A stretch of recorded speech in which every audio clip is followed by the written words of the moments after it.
নমস্কার বন্ধুরা, আমি সুপ্তি। আশা ভিলেজ কিচেনের পক্ষ থেকে সকলকে জানাই স্বাগত। চলে এসেছি আজ আবারও একটি নতুন রেসিপি নিয়ে আপনাদের সাথে শেয়ার করব।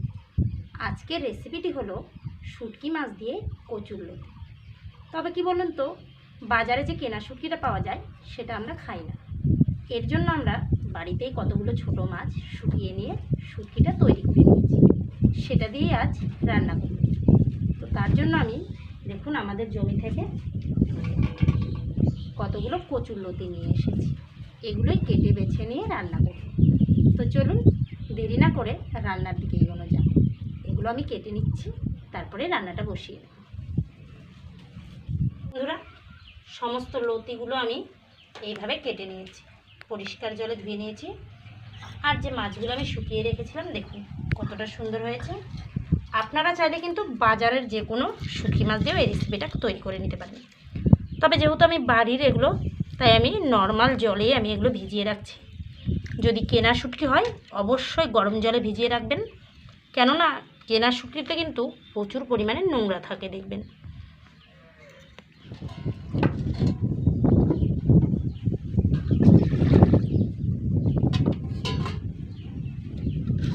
দু গ্লাসের মতো জল দিয়ে এবার আমি লতিগুলো এখানে দিয়ে দিচ্ছি।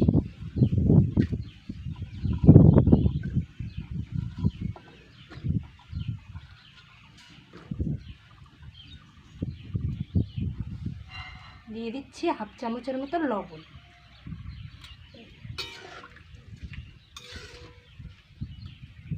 এবার একটা ঢাকনা দিয়ে ঢেকে দিই। তো বন্ধুরা, আমার লতিটা সিদ্ধ হয়ে গেছে। এবার আমি ঢাকনাটা তুলে নিচ্ছি। তো দেখুন খুব সুন্দরভাবে কিন্তু এগুলো সিদ্ধ হয়ে গেছে, প্রায় 90% মতো সিদ্ধ হয়ে গেছে।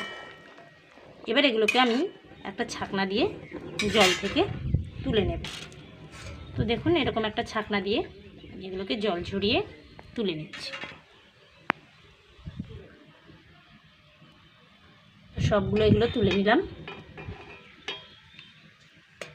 দেখুন খুব সুন্দরভাবে এগুলো সিদ্ধ হয়ে গেছে। এরপর কড়াইয়ের মধ্যে দিয়ে দিচ্ছি তেল।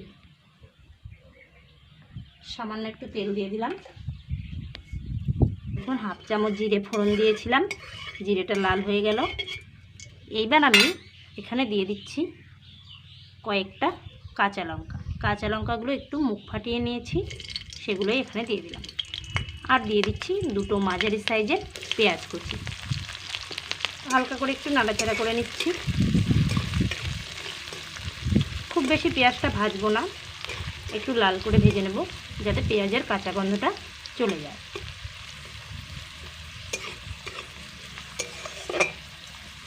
দেখুন পেঁয়াজগুলো খুব সুন্দরভাবেই ভাজা হয়ে গেছে।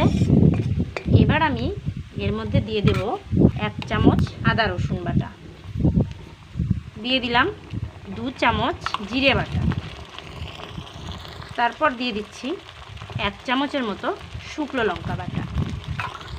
যেহেতু কাঁচা লঙ্কাটা দিয়েছিলাম তাই এখানে আমি 1 চামচই শুকনো লঙ্কা দিয়ে দিলাম। আপনারা আপনাদের পছন্দ অনুযায়ী ঝালটা ব্যবহার করতে পারেন। দিয়ে দিচ্ছি স্বাদ মতো লবণ, দিয়ে দিচ্ছি হাফ চামচ হলুদ। এবার সমস্ত মশলাটাকে খুব সুন্দর করে কষিয়ে নিই। বন্ধুরা, এইভাবে একবার কচুরলতি তৈরি করে দেখবেন, আশা করছি খুবই ভালো লাগবে। আমার তো এই রেসিপিটা দুর্দান্ত লাগে। সমস্ত মশলার বাটিগুলো ধুয়ে সামান্য একটু জল দিয়ে দিলাম। জল দিয়ে মশলাটা কষালে দেখবেন মশলাটা পোড়াও লাগে না, আর খুব সুন্দর করে কষানো যায়। দেখুন বন্ধুরা, মশলাটা আমার কষানো হয়ে গেল। এবার এখানে আমি সমস্ত শুটকি মাছগুলো দিয়ে দেব।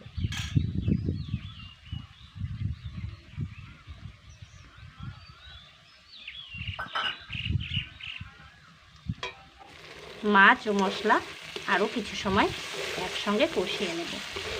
বন্ধুরা, একদম সিম্পল একটি রেসিপি আজ আমি আপনাদের সাথে শেয়ার করছি। এই রেসিপিটা চাইলে আপনারা বাজারের যে কোনো কেনা শুটকি মাছ দিয়েও করে নিতে পারেন, এতে একদম দুর্দান্ত লাগে। দুপুরের ভাতের সঙ্গে যদি এই রেসিপিটা থাকে তাহলে কিন্তু এক মুঠো ভাত একটু বেশিই খেতে ইচ্ছে করবে। আর পাতে থাকলে তো কথাই নেই, আর থালা চেটে পুটে খেয়ে উঠতে মন চাইবে দেখবেন। তো দেখুন এইভাবে আরও কিছু সময় এটা আমি কষিয়ে নেব। তারপর এখানে সেই কচুরলতিগুলো দিয়ে দেব। তো দেখুন মোটামুটিভাবে এটা আমার কষানো হয়ে গেছে। এবার এখানে আমি দিয়ে দেব সামান্য একটু জল। খুব বেশি জল কিন্তু দেব না, একদম অল্প একটু জল দেব।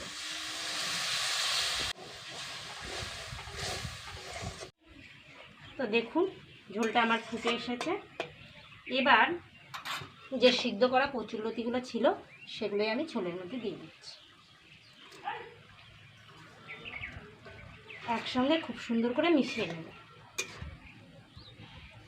তো দেখুন খুব সুন্দরভাবে ঝোলটা ফুটে গেছে, আর অনেকটাই গাঢ় হয়ে এসেছে। আরও কিছু সময় এটা আমি রান্না করে নেব, নিয়ে নামিয়ে নেব। দেখুন অনেকটাই কিন্তু গাঢ় হয়ে এসেছে, আর কতটা সুস্বাদু কি বলবো, সেটা তো রান্না করে না খেলে বুঝতেই পারবেন না। তো যদি ভালো লাগে অবশ্যই বাড়িতে ট্রাই করবেন, আর কেমন লাগে আমাদের কমেন্ট বক্সে জানাতে কিন্তু একদম ভুলবেন না। যারা শুটকি খেতে পছন্দ করে না, বাড়িতে এইভাবে শুটকি মাছ তৈরি করে নিয়ে রান্না করবেন, আশা করছি তাদেরও এই রেসিপিটা ভালো লাগবে। তো দেখুন আরও 2-1 মিনিট রান্না করে নিয়ে এবার এটা আমি নামিয়ে নেব। দেখুন বন্ধুরা কতটা সুন্দর হয়েছে, দেখে তো বুঝতেই পারছেন, আর খেতেও কিন্তু অসাধারণ। তো আবারও বলছি, খেতে কতটা সুস্বাদু তার জন্য কিন্তু অবশ্যই বাড়িতে ট্রাই করতে হবে। তো দেখুন এবার এটা আমি গরম গরম ভাতের সাথে পরিবেশন করে নেব। তো আজ এ পর্যন্তই বন্ধুরা, পরবর্তী কোনো ভিডিও নিয়ে আবারও আপনাদের সামনে চলে আসব। ততক্ষণ ভালো থাকবেন, সুস্থ থাকবেন, আর এইভাবেই আমাদের পাশে থাকবেন। নমস্কার।